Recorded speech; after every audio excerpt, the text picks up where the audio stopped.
всушност, името на овој настан, неодложна пристапност, е терминот со кој оперира изменетата директива и истиот сметаме дека најдобро ги одразува промените и усогласувањата кои ни предстојат. И јас би апелирал и до вас и до сите медиуми да се фокусираме сите заеднички на исполнување на стандардите за веб пристапност и дигитална пристапност, кои што се многу јасни и мислам дека тоа е тоа што самата Европска унија го бара. Правото на слобода на изразување не е економско и социјално право, е граѓанско право, политичко право.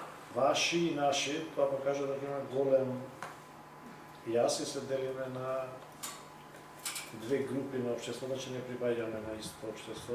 Сите тие формати се корисни за сите луѓе и без хендикеп. Не забораваме дека во нашава држава имаме и повозрастни граѓани. Нив им треба, тие вас ве гледаат. Тие ги исто ги примаат, воспримаат тие информации. Имаме исто граѓани кои што не сме писмени. Значи, поширок е благодетот од обезбедувањето на пристапната информација. Повеќе ги имате различна критичка можеби маса, која што пак таа води кон напредок.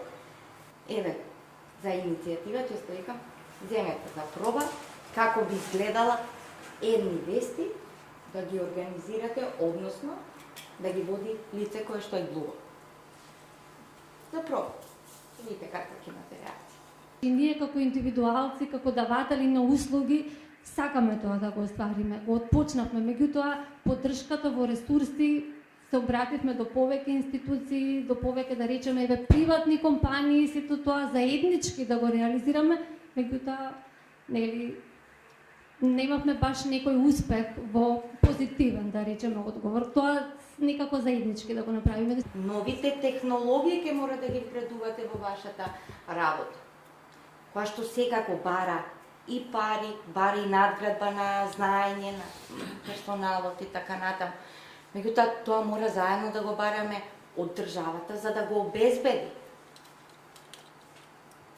Но при тоа не може само да чекаме и од државата. Мора и како што сте започнале да се саморегулирате, завршете го процесот. Навистина ги имаме сите елементи овдека.